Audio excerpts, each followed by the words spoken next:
कीमिया पर काम करने वाले मेरे सभी दोस्तों को नमस्कार।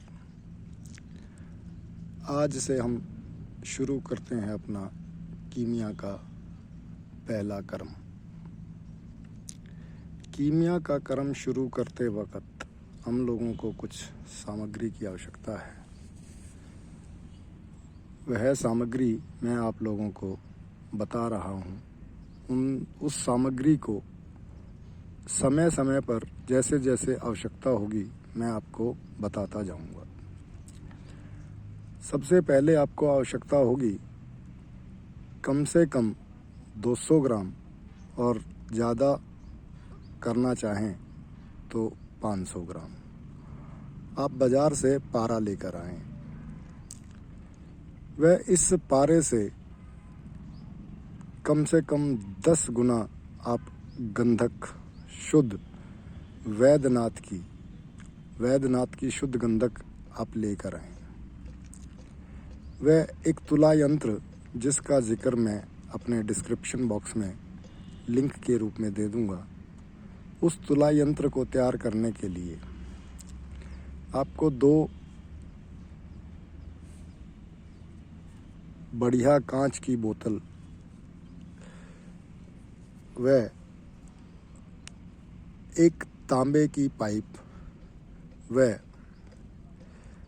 कुछ बाजार में मिलने वाला पट्टी नुमा कपड़ा जिसे दवाइयों शरीर पर पट्टी करने के लिए किया जाता है।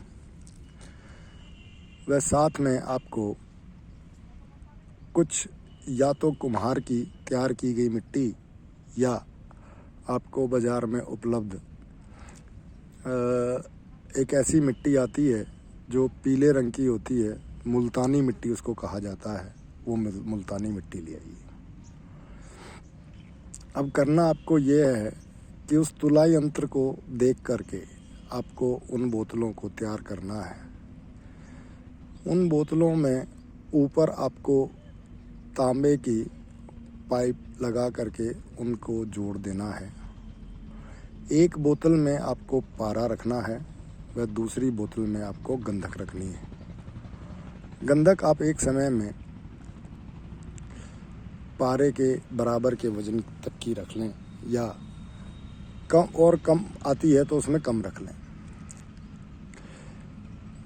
ऊपर से कॉपर की पाइप के द्वारा दोनों बोतलों को जोड़कर वह उसको एयर टाइट बंद करके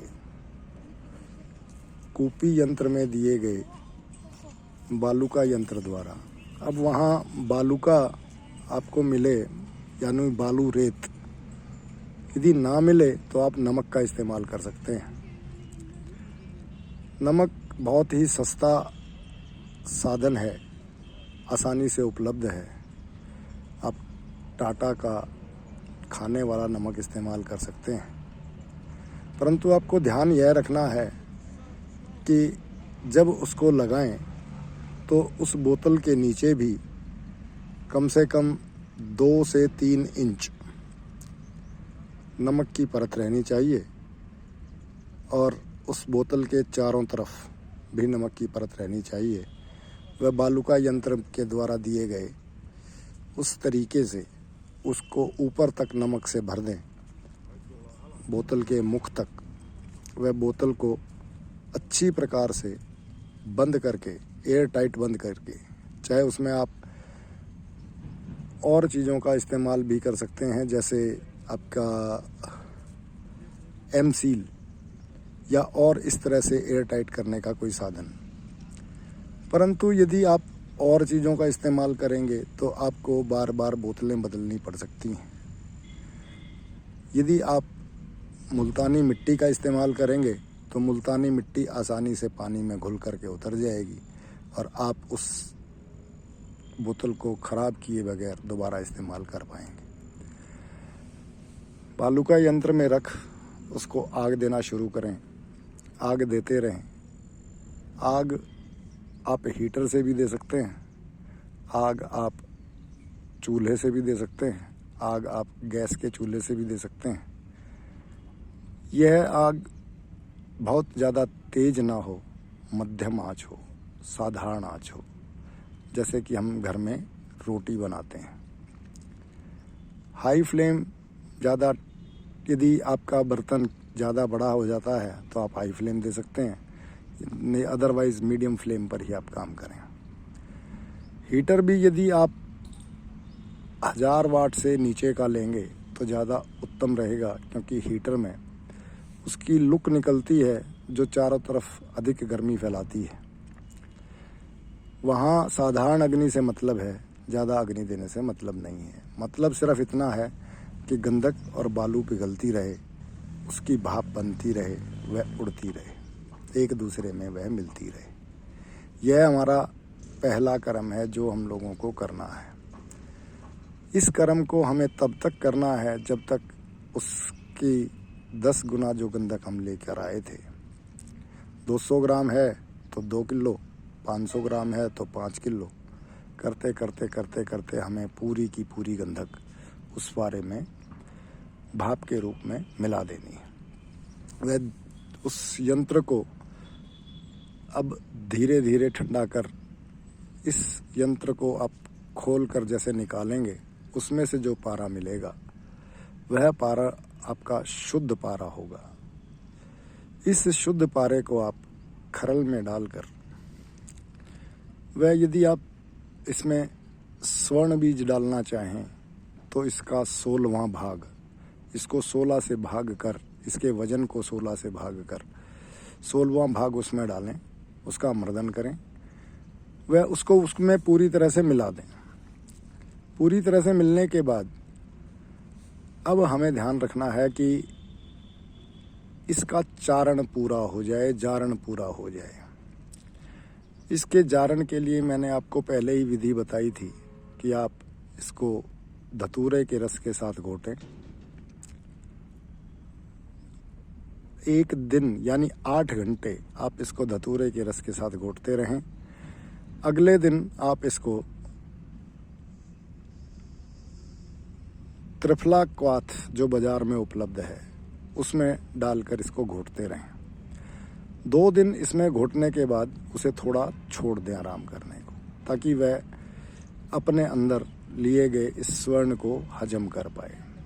इसके बाद आपको दोबारा से उस पारद को, यहाँ पर आपको बोतलें बदलने की आवश्यकता होगी, जिसका कारण यह है, पारे वाली बोतल तो आपको बदल ही देनी चाहिए जहाँ से आपको पारा मिला था, क्योंकि पारद की जो अशुद्धियाँ थी वह उस बोतल में निकल करके नीचे रह जाएंगी। वह पारा आपको बोतल से, उसके बाद जो आपको पारा मिलेगा वह आप यदि उसी बोतल को इस्तेमाल करेंगे तो वह अशुद्धियाँ उसी में दोबारा मिलने की संभावना बन सकती है। परंतु यदि आप नई बोतल इस्तेमाल करेंगे तो वह नई बोतल आपको दोबारा से एक शुद्ध पारद को रखकर आगे का कर्म करने के लिए तैयार होगी। उस नई बोतल में आप पारद रखें। वह पारद को रखने से पहले आपको उसको कपड़ छन करना है। 4 तह के कपड़े के बीच में उस पारद को रखें। वह उसको दबा करके उस कपड़े से छान लें। जैसे वह पारद उसमें से बाहर निकल के आएगा, उस कपड़े पर भी आपको कुछ अशुद्धियाँ मिलेंगी। वह अशुद्धियाँ भूल जाइए, छोड़ दीजिए उनको। सिर्फ आप पारद लेकर और उस पारद को दोबारा गंधक जारण करें। अब इस बीज जारण को करते हुए जो आपने उसमें 16वां भाग स्वर्ण मिलाया है और उसमें आपने गंधक जारण किया है, आप उसमें उसके 20 गुना तक और गंधक जारण कीजिए। टोटल गंधक जारण आपका कम से कम 30 गुना हो जाना चाहिए। यहाँ 20 गुना आपको उस पारद का वजन लेना है जो पारद आपका कपड़े से छनने के बाद बाहर आया है। वह आपका थोड़ा कम भी हो सकता है, लेकिन वह इतना कम नहीं होगा जो आप अष्ट संस्कार द्वारा तैयार करके पारद आपको मिलता है। वह नेग्लिजिबल रूप में थोड़ा कम होगा। इस पारद को आप गंधक जारण 20 गुना तक और करिए। जब आप इस पारद में 20 गुना तक और गंधक जारण इसी तुला यंत्र के द्वारा करेंगे, इसके बाद यह पारद आपका तैयार होगा अभ्रक चारण के लिए। मतलब 30 गुना गंधक जारण आपने इसमें करना है, तब आपका पारद पूरी तरह से तैयार होगा आपके किसी कीमिया कर्म में काम आने के लिए।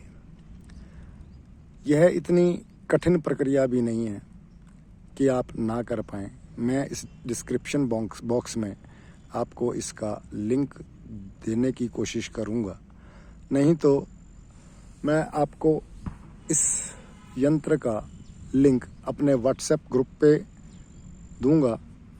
अतः आप लोग कृपया अपना व्हाट्सएप नंबर मुझे भेजें।